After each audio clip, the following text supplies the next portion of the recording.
feel like this is a moment in time where there's so much uncertainty and people are very anxious about the current situation with COVID-19. And I thought, why not have an episode of my podcast to talk about this? So I immediately thought of you, and I have been rereading your book, Stress Proof, and it's definitely helped me to remind myself of things that I've done over the years that have helped me to deal with difficult, challenging situations. I'm very thankful to be able to discuss that with you. Thank you, Andrew. Thank you so much for having me. First, it's probably a good idea for us to backtrack. How did you first get involved with looking at stress? I got involved by first noticing it, so really 3 layers to it. So first of all, my life as a doctor was like any other healthcare professional, quite stressful, especially when I was younger. And I also noticed stress in my patients as a kind of factor that was looming in the background with multiple kinds of chronic diseases. For instance, we know that things like multiple sclerosis,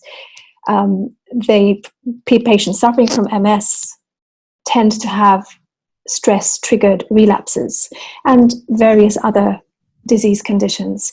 So I always noticed this looming banner of stress, which was kind of the elephant in the room. And then finally, I moved countries. I moved from London to Hong Kong, and I noticed the entire pace of life in Hong Kong was so much faster, and many, many people were suffering from stress-related conditions. And at that point, I thought, well, what do I know about it? And I sat down for a couple of years and collected as many papers as I could, as much evidence as I could on what works, what doesn't work, as many papers on what causes it, what we understand about it. And I kind of turned it into a little manual, and I gave it around, and that turned into a book called Stress Proof. So that's really my story. And how would you describe your book, and who would you say it's aimed at? Well, I wrote it with absolutely anyone and everyone in mind. The reason I say that is because, stress, we use the word stress very loosely, partly because the person who gave it the word later regretted calling it strain rather than stress. So it's both a cause and it's both a trigger in the way we use it when we talk about it.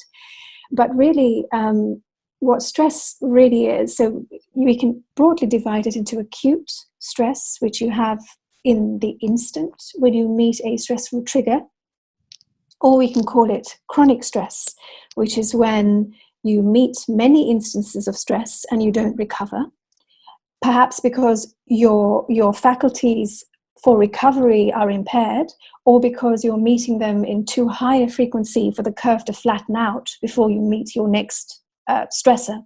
So all of these factors lead to a chronic state of stress. So these are really two separate things. And what we know is that the bouncing back after acute stress is vitally important in order to, first of all, not be affected by acute stress, and secondly, not to let chronic stress build up. And stress there are as many, colors of stress as there are colors on earth. So every person is affected by some kind of stress, even in the non-COVID-19 scenario that we had before. And so anyone can learn to rebound faster from each episode of stress. And doing that there isn't just a magical formula for it. It takes a little while to build up your resilience, to do all the right things, to create the right kind of circumstances that allows you to bounce back, to recover faster after every bout of stress. You mentioned in passing COVID-19, and I found it interesting personally just how different cultures are dealing with uncertainty. You also mentioned bouncing back from these types of situations and the stress response. How has it been in Hong Kong, particularly, and also in broader terms in China, how certain communities are now starting to relax their lockdown measures. How have you found that the public has reacted to this pandemic psychologically, and are there any interesting insights that you can see? Yes, this is a really good question. So first off, it's pretty obvious from the way we're seeing the terrible tragedy unfold across the world that different countries and different cultures have their own ways of dealing with it. We can't necessarily say one is right or one is wrong, because your response to a situation is going to be paved by your own history so far, by what you've been exposed to, by the knowledge you've acquired, and so on and so forth. So every country, every culture has had its own path leading up to this point, and many of the interventions that different countries are taking are a result of that. And perhaps as a result of that, Hong Kong has actually had quite a different response to this from some Western countries. For instance, we had warnings about it.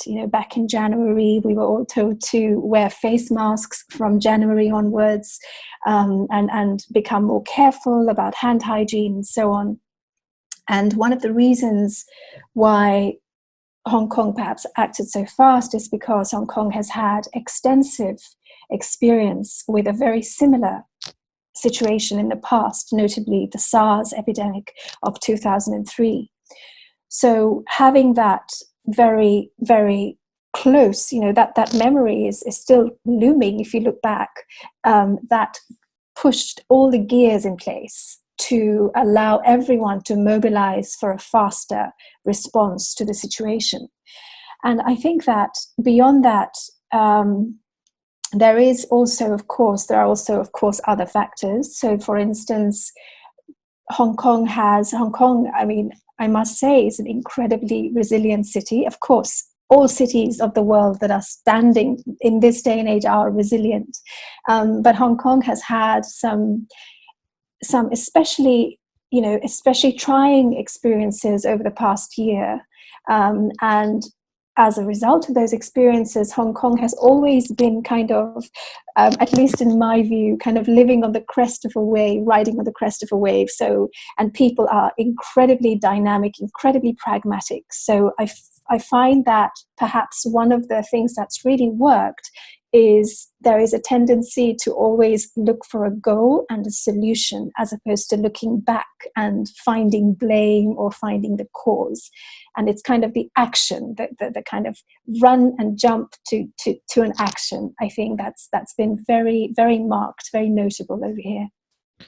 So in terms of resilience, in that case, it could be like a cultural philosophy, how you deal with certain situations and also the experiences. I often wonder just how different individuals can respond so differently to stressors. And I've often wondered, is that how much of that is nature and how much is nurture? Because you get people with very similar experiences in their lives, but people can react very differently. So it has been interesting looking at these different cultures and how they've responded to this epidemic. Sweden has decided to take a very different approach to most of the world, just being a lot more reliant on social responsibility and to social distance rather than adopting a more strict lockdown approach. And I think the Japanese are similar. Is that correct? So in Japan, there is, you're absolutely right in that different cultures have different ways of life actually already. And hence, to move from that way of life to mobilizing whatever is needed is kind of dependent on the culture. Because, for instance, if you have a culture where people always wear face masks during the flu season, it's much easier to tell everyone to wear a face mask. Whereas if you have cultures that don't, it's much more difficult to climb that step. So you're right in that the response can be determined to a great extent by culture. And in Japan, there are certainly some cultural norms which I've always been incredibly impressed by, which are really just a step below the response that we're making right now toward COVID-19. I'd like to bring in a third aspect, I think, that is quite important here. And that third aspect is one way to look at the way we all live, the way a culture lives, and regardless of what culture it is. So I'm not talking about DNA or anything like that, but just the way, the circumstances in which a group of people live. A lot of that is determined by, not determined as such, but each different culture has around it a set of coordinates. And those coordinates are almost the boundaries of uncertainty within which the culture or society or group of people lives. So if you've been accustomed to living in a very, very stable environment where the coordinates of your reality hardly ever change or have not changed for a very long time, perhaps in your entire lifetime, then when those coordinates get changed, get shaken up, that the uncertainty that triggers is considerably greater than the uncertainty, say, a culture would experience if it lived in an environment where the coordinates of certainty were constantly changing. And I suppose, in a way, there's kind of slightly changing, the kind of the slight change in coordinates every now and again prepares people to respond faster than if they become more fixed with their idea of certainty and safety and reality.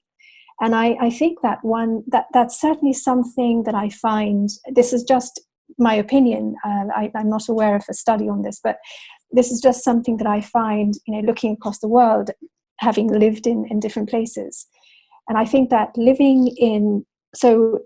one of the factors that determines, I suppose, how a culture responds is really the fluctuation of certainty that it's accustomed to.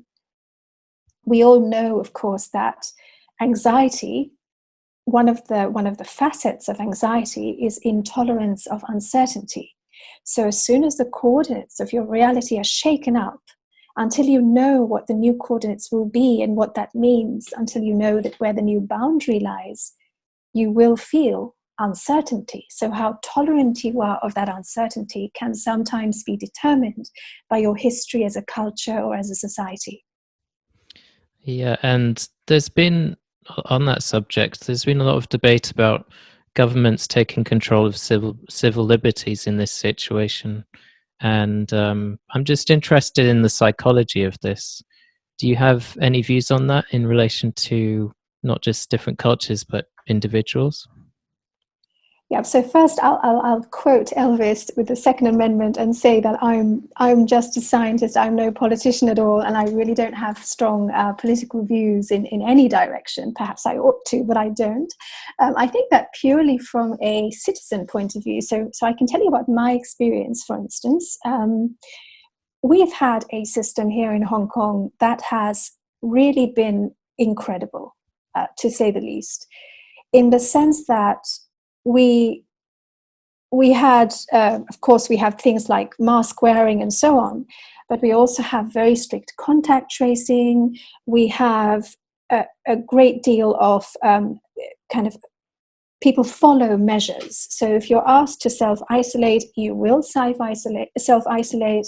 If you're put in quarantine, you will follow the instructions for quarantining. We also have things like risk tagging and government quarantining for people who might develop COVID-19, having been exposed to people who have been diagnosed with it. And all of these, I think, in my personal opinion, have worked incredibly well. And I've been quarantined myself, and I'm very happy to have been quarantined because as a society, it has given me much more freedom. So today I can, walk along the street, pop into a coffee shop, go shopping. I can do all of these things, but I needed to have the social responsibility of really following the instructions. So I suppose that in my very politically naive way, I suppose one angle to this is the relationship between, how well people follow instructions and what the consequences are. And I suppose more than anything else, communication and trust are really, really important. For instance, you're much more likely to follow your quarantine if you trust that the prediction of the consequences. So, for instance, we might have entered lockdown in Hong Kong. We've never entered lockdown so far. We might still, of course. I don't want to speak too soon, but until today, there has not been any lockdown in Hong Kong. So, knowing that and being told that and trusting that has helped me as a citizen to follow these orders or these instructions. So I think there has to be I understand that there is a lot of debate on that. As someone, I prefer not to have any political views on that, so I'm not going to comment on that. But I think that such a debate is necessary. But I think that ultimately it really relies on communication and trust. And I suppose also a kind of social responsibility, which, again, coming back to your earlier point, stems from culture, from shared experiences, from the memory of what has happened recently. So I think all of these will play a factor, will play a role in this debate, should this debate go forward. Yeah, I think you raised some very good points there.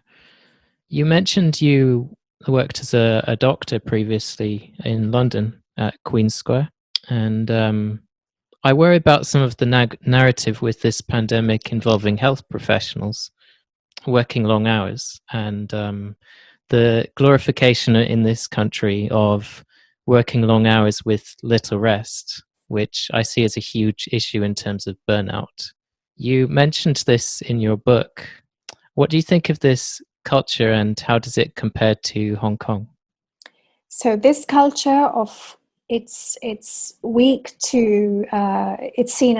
to need rest or need sleep. This is completely counterintuitive and detrimental to where we are as a world today and where we are heading to tomorrow.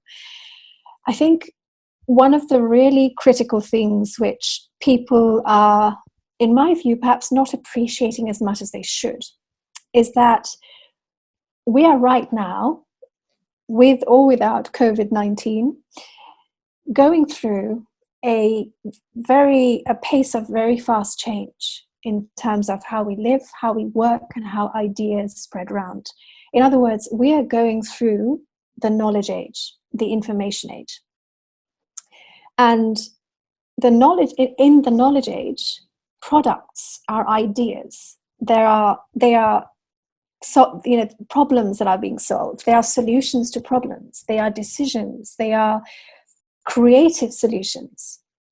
So the product of today, whether in healthcare or whether in business or in finance or in retail, the product of today is really the idea, because machines are taking over a lot of the manual aspects of, or not just manual, but the repetitive aspects of many jobs, including and especially in healthcare. In healthcare, for instance, right now, several of my colleagues in different specialties, their work has now shifted back a gear so that they get a larger load of the complex decision-making than they ever had before. So in the past, they would look at, say, a series of scans, and they were simple, difficult, need time to think, complex, and a bad decision could kill the patient. And then simple, and then again, difficult, challenging. Now, all the simple things are going to algorithms, which means any doctor or other healthcare professional, they have to deal with difficult, complex, difficult, complex, difficult, complex. Now, in the past, if you had a whole series of simple problems and only one difficult problem, you could probably have mowed through them without getting enough sleep the night before. But today, if you have a steeplechase of complex decision making and you have poor sleep the night before, you will have a catastrophic effect in the outcome of the patients, of those medical decisions you're making. So I've given you an example in medicine, but of course this extends to pretty much all areas of work. And so this culture of keep going fast without needing sleep is going to end up being a real kind of circuit, a real kind of speed bump to progress. It's going to be a speed bump to progress in various levels. So from the output, from the productivity of your company to the output or productivity of yourself as an individual to, of course, lives lost within healthcare. So I think that right now, more than at any time ever in our past, sleep and a cool head are of utmost importance.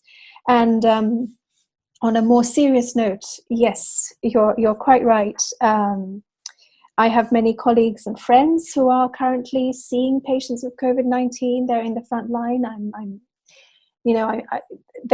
I can't even describe, how grateful I am to them. And yes, there is a great deal of working incredibly long hours. I think that from what I hear, they really are in desperate need for sleep. I was reading somewhere there was a survey done kind of asking or just checking in with frontline healthcare workers to find out what they would like as stress management therapies, help for stress. And their one answer was they don't want any of that. All they want is sleep.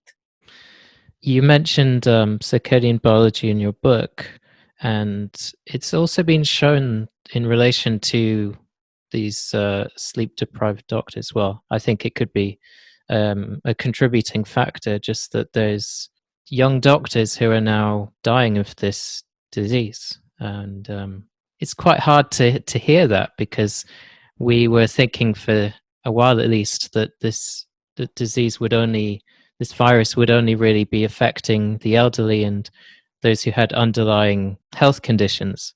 But these doctors have been increasingly affected. So that's quite worrying. You could say maybe that's the viral load, or you could also say that this is due to being overworked and not having enough sleep. And it makes me think of this article I found that is stating that melatonin has been shown to have potent action against COVID-19. Could you explain the mechanism of how this affects immunity and how we can make the most of this naturally? I'm thinking of things like avoiding artificial light, looking at eating times, stress, and lifestyle factors. So yes, so I've come across that article too on melatonin. It is to be very clear, it's a hypothesis, it's a hypothetical paper. So there's been no data, no evidence of melatonin on COVID-19 to date. Okay. However, I can definitely, it's definitely a logical contributor. Now, of course, melatonin will be acting, if it is effective, it will be acting through several different routes. So its action as an antioxidant, for instance, its action through other pathways. But more generally, I think looking at circadian rhythm, there is absolutely no doubt there is a great deal of data, not related to COVID-19, but related to illness in general, that if you have an impaired circadian rhythm, so if you're constantly wrecking your circadian rhythm, either through night shifts or through disordered sleeping, eating, movement, etc., and you have a very upside down, topsy-turvy circadian rhythm, that, without any doubt, influences your immune system. It influences your immune system in a great many ways. One of the ways that is interesting for me personally is through your autonomic nervous system, because the melatonin your body is producing, your brain is producing naturally during the night, actually also acts in sync and influences your autonomic nervous system balance, your parasympathetic and sympathetic balance. And we know that the autonomic nervous system in itself has a direct influence into how your immune system responds. So if you, for instance, have if you have a kind of a slight shift towards your sympathetic nervous system, so you're constantly under strain, you're constantly stressed, that has been shown to be associated with a subclinical, very mild grade of chronic inflammation. And of course, in the acute sense as well, you see how that plays out. So as soon as if you're attacked, or if you injure yourself very badly, your body mounts a stress response, and that part of that stress response is to temporarily increase inflammation inside you, and that acts as a kind of a first line defense against any pathogens that are entering through your wounds. So you see, all of these are really, really tightly connected, and this is why, when your earlier point about the doctors, about us losing so many fit, young, healthy doctors with incredible futures ahead of them, sadly, of course, there are many, many factors there. You mentioned viral load. They have immense viral load exposure, especially when they're performing intubation. Sometimes, as has happened in the earlier cases, when the COVID-19 situation was not very well known about, especially if they're doing that without protection, etc. Anyway, so there are lots of factors, sadly, there, but definitely working very hard, working through shifts, all of these things will affect the circadian rhythm, which in turn will affect the immune system. It seems like the further we go into lives with artificial environments, the more sick we become. What can we learn from evolutionary biology to how we can best deal with stress, moving away from these artificial environments and more into what is natural? I think one key element of it all, which is especially relevant to today's uncertain world, is coming back to the idea of certainty and uncertainty. So you're right to describe our world as artificial. It's artificial in so many ways. And being in a reality right now where the coordinates of your life have suddenly changed, and many people are right now in a situation of lockdown. People are suffering. Businesses are suffering. They're suffering emotionally. They're suffering financially. And I think that perhaps one of the most kind of striking features of the situation is that for most people, they can't see, whether you're in the United States, whether you're in the UK, wherever they cannot see when all this will end. And there's kind of a boundary between the current situation and whatever solution will follow afterwards. Now, as we know, we don't recognize a border exists, a boundary exists until we cross it. So until we cross it, the boundary is completely sealed off. And I think beyond the boundary, when there is a closed wall, a closed boundary, people have all sorts of fears of which way are things going to go, what's going to happen to my family, what's going to happen to my job, etc. So I think that coming right back to that single word uncertainty is one of the key things, one of the perhaps the most useful thing, not the most useful thing, but one of the most useful things that we can do at this moment is establish control where we can. So if you're in lockdown and you're looking at looming uncertainty, you see no end, that is, you're losing your goal. If you cannot anchor to a goal, you lose the ability for goal-directed action, for planning, and so on. So what you have to do is bring everything back, and within your own circumstances, find aspects of your life to control. So many people right now are advising to stick to a very good routine. So things like creating a routine every day, sticking to a routine is vitally important. Coming back to your question in terms of evolution and so on, I mean, one of the most striking features of our world today is, in the past, there was one real reality, which was absolute fact and the truth. And that was that the sun will rise in the morning and the sun will set in the evening, at night. But today, with artificial light, even that one single simple truth has been obfuscated from our lives. So that shows you how fragmented our predictability, our certainty, our routines have become. And that especially during times like this, where uncertainty is so ambient, doing something that creates certainty within your daily routine can really, really help. And we can also bring in other facets to it. So we can engage in activities that increase a sense of agency and control. So agency is the feeling or the knowledge that you as an agent are making things around you happen. You are controlling the world you live in.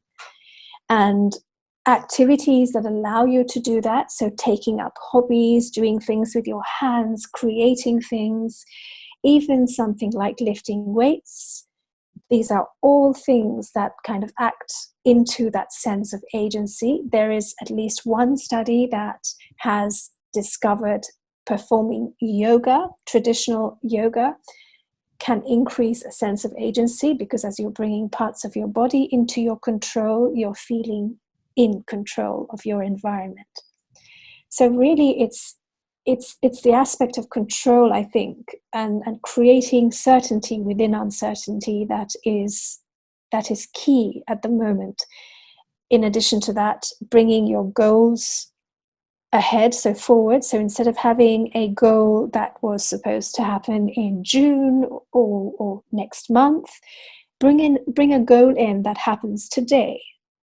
Or shift your goal to the absolute future and work in a way that your goal in the real future is constantly in front of you. All of these things kind of give you back goal-directed living, goal-directed mindset. And as soon as you become goal-directed, you stop being reflexive. You stop reacting to the situation. And that kind of sets you back into a sense of control and order and moving forward. Yeah, I think it's definitely a good idea to have goals and something to look forward to each day, even if it's just short-term goals. Especially because cabin fever is a big thing as well. And we have an hour a day here in this country to have the privilege of doing exercise outdoors. And there's been a lot of research over in recent times on green exercise. What concerns might you have with current restrictions on going outdoors and being in nature? I think that, so I'm going to answer your question in three parts. So the first part is, it's very interesting, because a very long time ago, when we used to live more rurally, and even much longer ago than that, we used to have a situation which still exists in some parts of the world, where people live in clusters, in tribes, in kind of common kind of common houses, common buildings, where everyone lives together. There is an extended family or extended friends. Everyone lives together and survives together.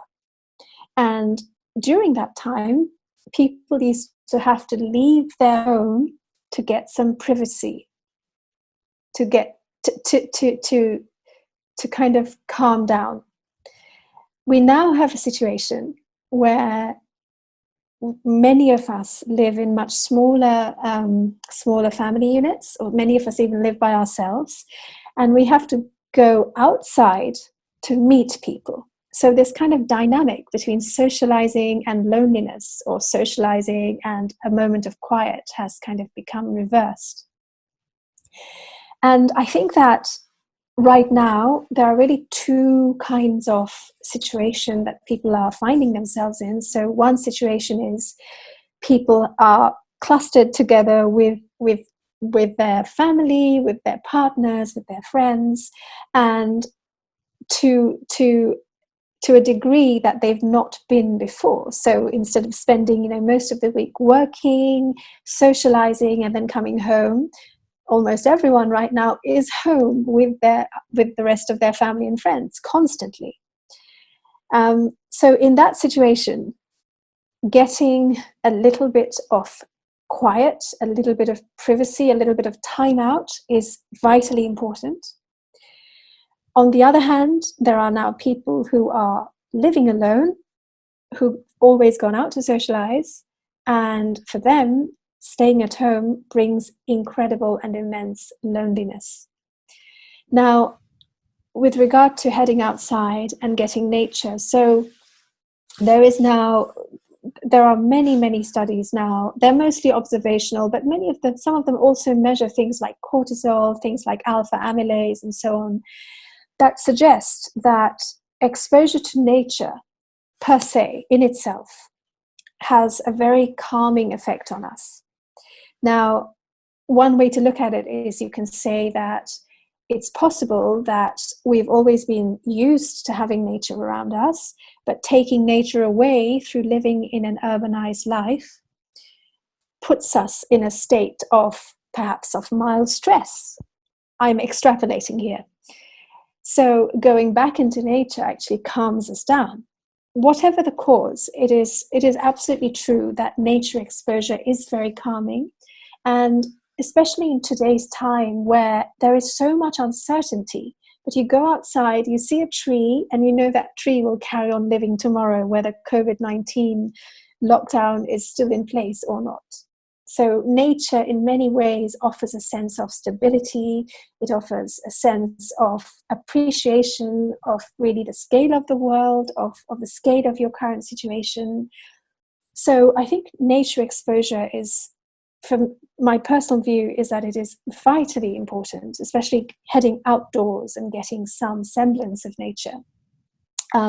Exercising in nature is also incredibly beneficial. So I think nature exposure is important, and it would be incredibly helpful during this difficult time, even for a short period of time.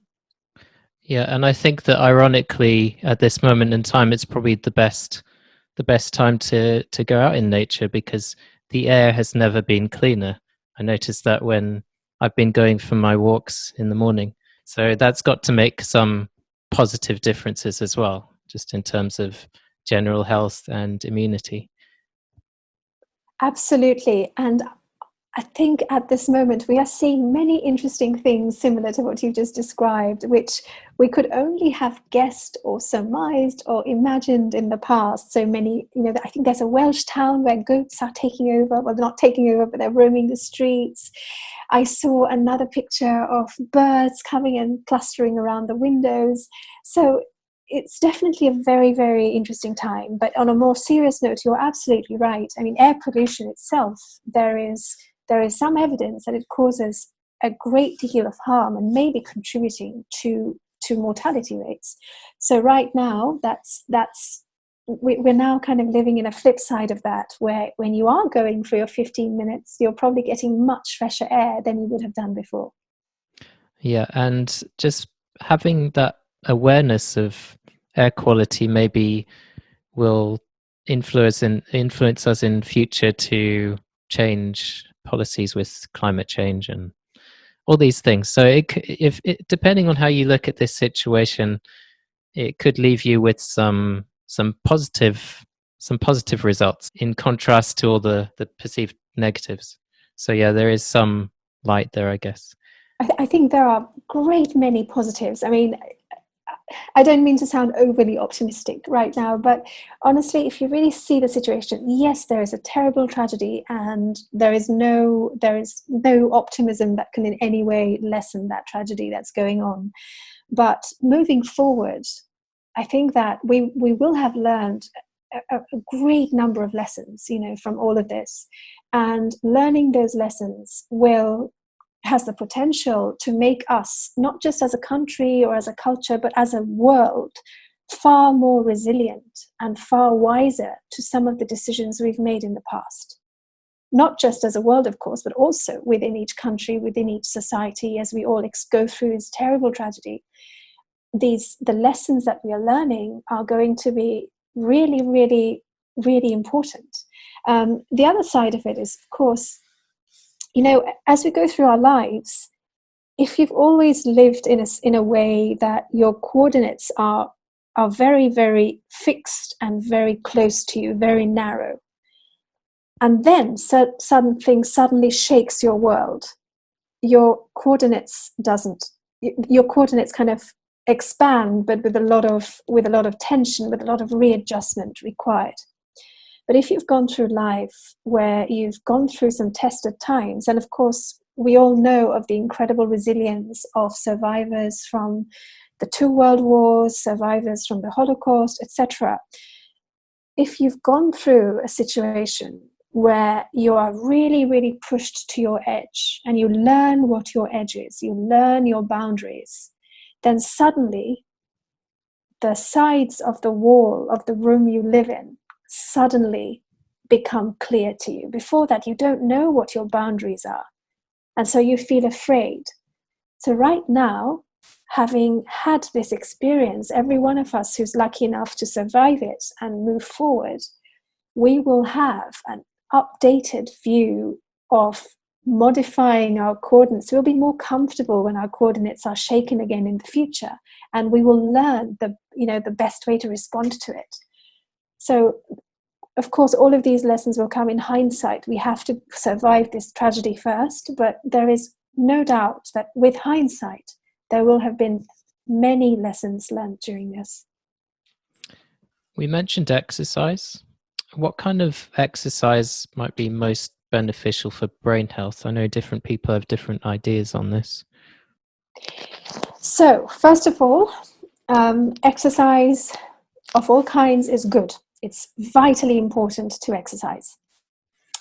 Secondly, you're right, there are different modes of exercising. And I think the first approach is to see the brain, is to kind of not be too reductionist. So if you're trying to scientifically study exercise, you do need to be reductionist. You need to have a single objective. So for instance, your objective might be, what effect does exercising have on BDNF, which is one of the kind of the growth factors, the growth elixirs in your brain. It increases synaptic plasticity. In the mouse, it increases neurogenesis. So one group of studies looking at the effects of exercise on the brain have used BDNF as an endpoint. Another group of studies might use inflammation as an endpoint. And yet another group of studies might use mood or behavior as an endpoint. So if you're looking at these endpoints separately, then there is data that certain types of exercise are better than others for increasing BDNF or for reducing inflammation. So for instance, low intensity exercise is better for reducing inflammation in the short term. In the long term, becoming fitter is generally good for your health. But really putting it all together, any exercise is good as long as it's not too intense, as long as you're recovering completely between one bout of exercise one day and the next. So if you are doing intense exercise on one day, you must recover for a few days before you do it again. An easier way of doing it is, especially during this period, is to do low to moderate intensity exercise outdoors, if possible in nature, every day during the time allowed outside. But really, all types of exercises are beneficial. I mean, I'll bring in another example. The example is resistance exercise. So this is kind of more a theory, but for instance, we know that when you are exercising, shortly after exercising, there is a kind of interplay between branch chain amino acids and large neutral amino acids, such that during exercise, when you're working your muscles, the branch chain amino acid concentration in your bloodstream goes down a little bit, which raises the levels of large neutral amino acids such as tryptophan. So there's more tryptophan entry into the brain, and there is a theory, this has never been directly proven, that is what makes people happier after pumping weights, because the tryptophan may be increasing levels of serotonin. So these are all different endpoints that have been studied in various ways. But the bottom line is, all exercise is good as long as it's not too much. Yeah, and as well as being a neuroscientist, you're also a yoga instructor. Is that correct? That is correct, yes. How did you first become involved in yoga, and how do you feel it might help us to deal with the stress and isolation that people may feel in this current situation?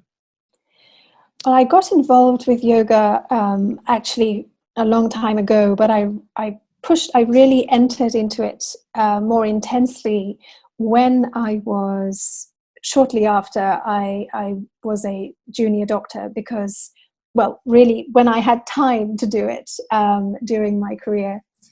And I really, I did yoga very, very intensively when I noticed the effect it was having on me, because like many people, I was very much a skeptic and seeing yoga as kind of a tool of relaxation or just mild exercise. But when I started doing yoga very intensively, I was actually also in a pupillometry lab, so I could measure my own pupils as I carried on, doing it 4 times, 5 times a week very intensively. And I noticed my baseline pupil diameters were shrinking, which means I was really becoming more relaxed. And I could feel it as well. My general health was improving and so on. And that's when I thought there must be something in here. And I think that since then I've looked at several of the studies on yoga. The problem with yoga studies is that there are different people doing different styles of yoga. There is one kind of classical original yoga that has been done for a very long time in India. And since then, in the West, the yoga types that we get in the West, they're all related to this, but every style is a little bit different. So there isn't a very clear protocol on how each particular yoga style or yoga sequence is practiced. And as a result, it's very hard to have large studies on yoga, because you're taking different styles and different postures and different holding times, etc., and different intensities. So it's very hard to study yoga and make reach an evidence-based decision with regard to yoga. But now it is finally happening.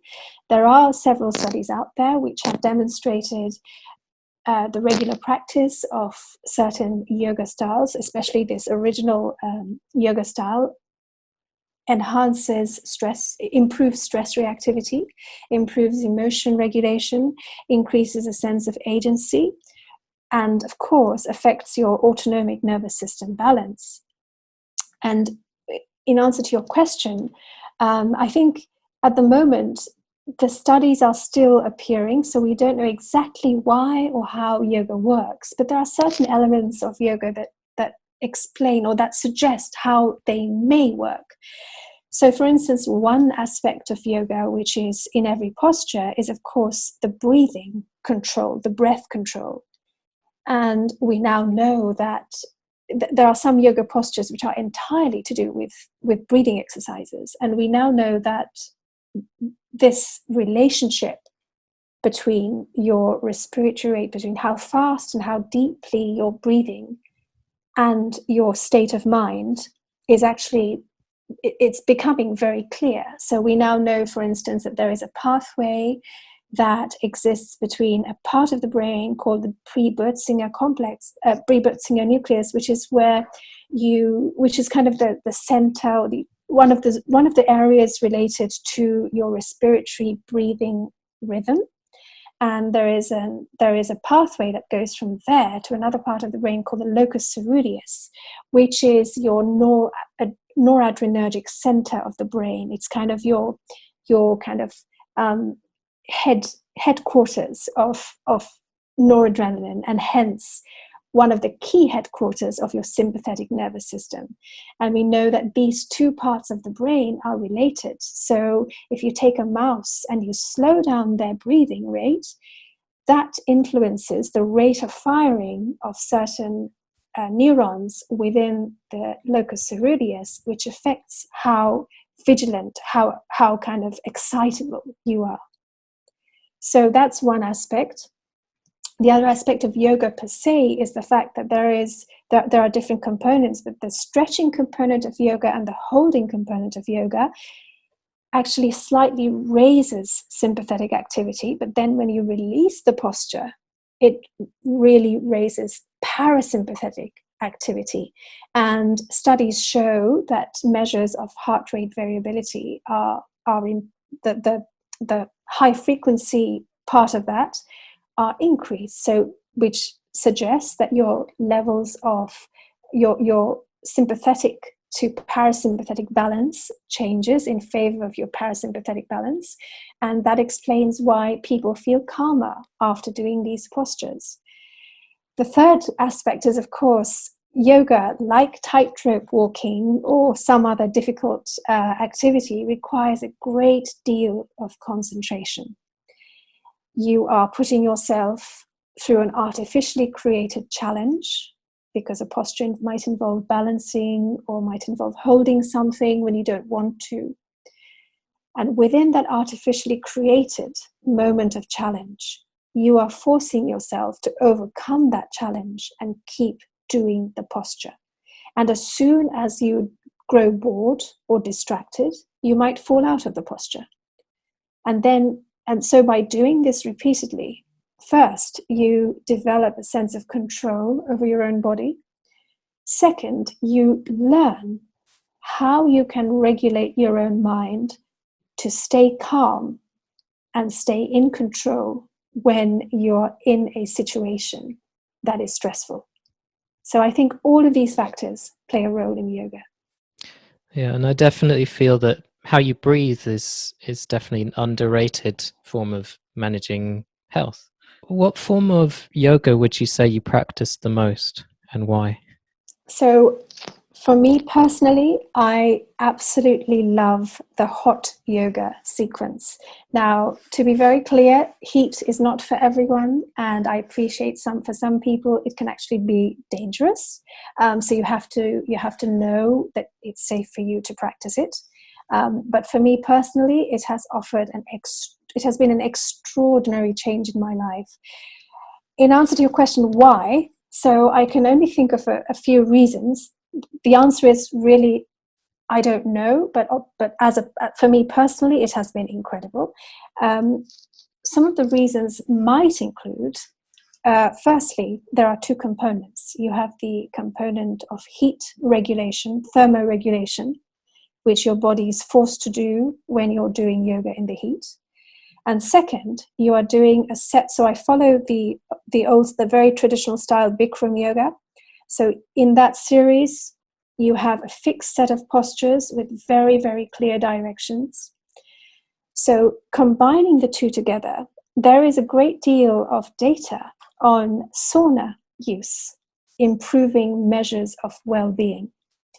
There are studies suggesting, in terms of how it does it, we don't know, but there are different studies suggesting it could be through heat shock proteins, it could be through something else. Thermoregulation is one of the functions of your autonomic nervous system. There are some hypothesis papers suggesting that one way in which thermoregulation might be providing benefits when it does might be through some aspects of autonomic regulation. Again, these are hypothesis papers, we don't know, but sauna in general, sauna use in general, there is data that suggests it improves different facets of well-being. And yoga we've just talked about. So putting the two together, for me personally, doing yoga postures, which are difficult enough. I mean, the series I mentioned, they involve quite a few balances, quite a few postures that require strength. They are challenging enough being done in the cold. But when I'm doing them in the heat, I have to be extra determined to last the posture. And at the end of every class or every series, every practice, I feel a really incredible sense of well-being. So that's my personal reason for doing it. And as I describe in the book, there is data on sauna use, on thermoregulation, on even the use of baths. So for instance, I mentioned one study where just one hot bath session or one hot sauna session improved symptoms of depression for up to 6 weeks after the session. So that's the scale of the effect that heat exposure and thermoregulation can have on well-being. Yeah, and I was just about to ask, just if someone doesn't have access to a sauna, what could they do? But I think you answered that with the hot bath. What would you say in this situation, in this uncertain time, what does a typical day look like to you at the moment? So in this uncertain time, so I'm in a different country from you. So here in Hong Kong, as I said, we don't have a lockdown. We can go about our daily business. But for a typical day for me, going out and about in Hong Kong really just involves wearing a mask. You can do pretty much everything here. You also have to disinfect your hands regularly, of course. That should be a known factor as well. So from that point of view, my life isn't very different right now. But I think for many people in different parts of the world, you are essentially waking up and you are doing your Zoom. If you are working from home, you're doing your Zoom work call, and then you are going to bed. So I think that one of the certain things that people are doing can make the experience of lockdown a little more pleasant, or a little more bearable. So we talked about getting exposure to daylight in nature, but beyond that, again, we've also talked about this, establishing a routine, a very clear routine. I think it's also helpful when people are doing work calls to establish a boundary between work and home, even though work and home are both taking place in the home. I mean, one of the challenges of today, and I don't know whether a big element of remote working will persist into the future beyond this COVID-19 epidemic. But if it does, then one of the challenges of today is the boundary between work and rest, between strain and relaxation, has become very blurred. If you are working from home, so in the past, people would go out to work, most people would go out to work, and then they would wear certain clothes, they would travel distance. There was kind of a psychological idea of distance for work. There was a psychological idea of physical identity for work. And then when people would return home, they would shed their work clothes and enter a zone which was there for safety, for calm, for relaxation. So today, with the current situation, and it's possible that many aspects of this situation will actually carry on, become more widely adopted, even without the epidemic. That this distinction, this boundary between rest, rest, rest, work, work, work, and rest, rest, rest will become, or rather is, very blurred, which means if you're not switching off after work, you are still in the same mental office that you were in when you were at work. And if you're in the same mental office, then you are still subconsciously thinking about the same problems, trying to solve the same problems. You're ruminating, you are dwelling on solving the issues, when in fact you should be coming home and relaxing and detaching.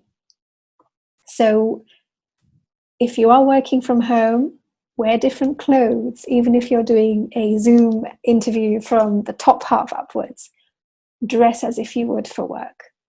And then have some kind of a boundary. So if your Zoom work time ends at 7 or 7, whenever it ends, after that time, put all the reminders of your work, your clothes, take your clothes off, so undress, change, get into comfortable clothes, and then put all the items connected to your work into a separate space, and in a way try to close off that space. That kind of creates a routine that also creates boundaries. It makes your day more familiar, because that's the kind of day you were probably used to before the lockdown. And even things like lunch and supper and breakfast, if you can create as much of a similarity as you can with your previous life, the more comfortable you will feel right now. That's kind of been my experience looking around people in different parts of the world. Also, all this stress has an impact on gut health. With more research going on to the gut-brain connection, I'm just thinking, how can we best manage this to in light of the current situation?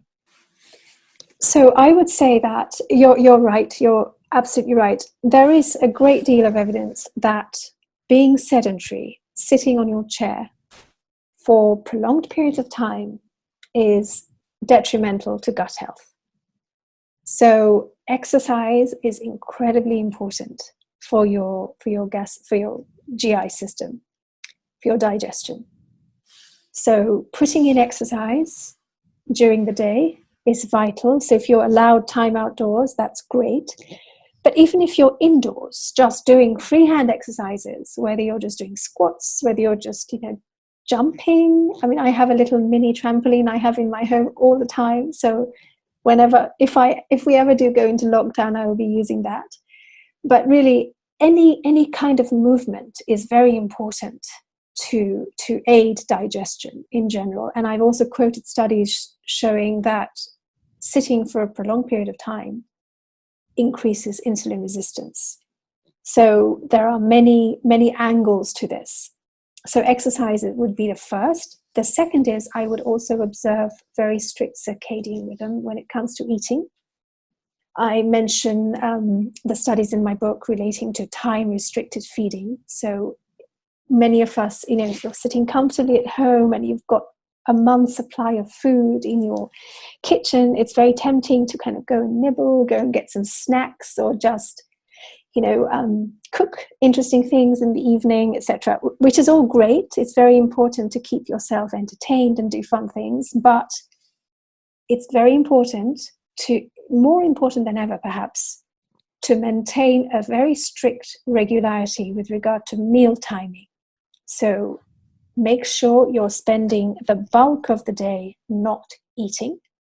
So at least 12 to 14 hours a day, you should not be eating.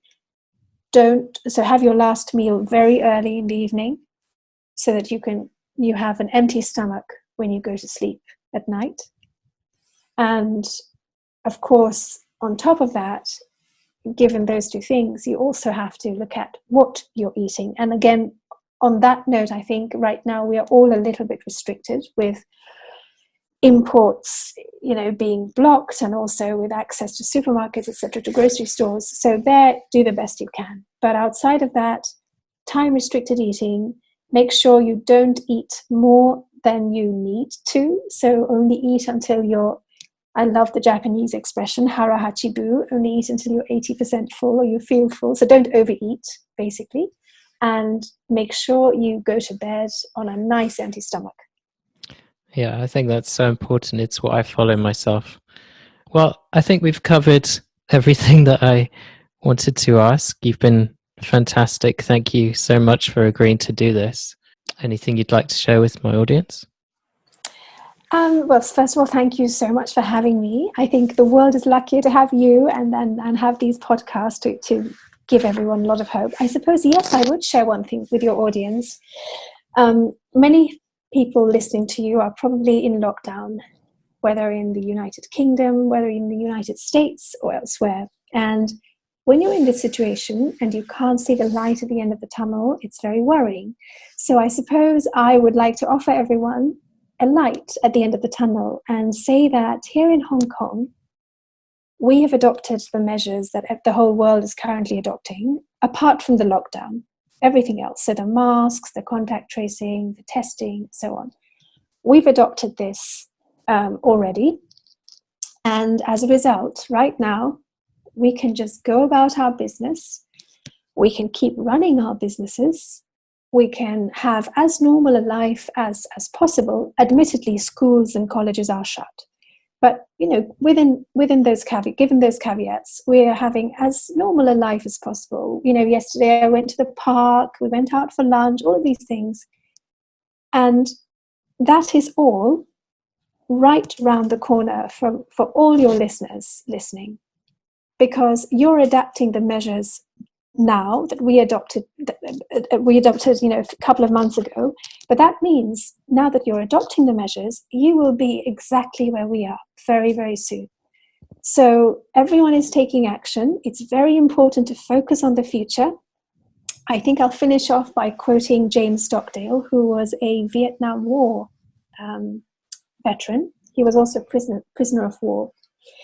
And I mentioned this in my book, but he was asked, of all the prisoners, now there is no way that we are in any way similar in terms of the situation we're in to the prisoners of war of Vietnam. But this is an interesting analogy. He was asked, of all the prisoners of war, who did or did not make it out? And he replied, oh, that's easy, the optimists. They predicted they'd be out by Christmas. Christmas came and went, they were still here. They predicted they'd be out by Easter. Easter came and went, they were still here. But those who really made it work and who emerged out of there stronger and well were those who really had a proper, real future goal. So, of course, we will definitely be out of this by Christmas. We will definitely be out of this by COVID-19 by Christmas. We will most certainly be out of this long, long before, in the summer. But it's an interesting analogy, because as you're looking forward and it frustrates you that you can't plan for the summer, you can't plan for the Easter, just have one really big goal for the future. That no matter when this COVID-19 ends or how it ends, it doesn't matter. And this goal might relate to what you want to do with your life, to your personal values, to where you want to take your business, etc. And just focus on that. So always have a future goal, a long-term goal, and just hang on to that and know that all of this will be over. I think that's a brilliant note to end on. Thank you so much.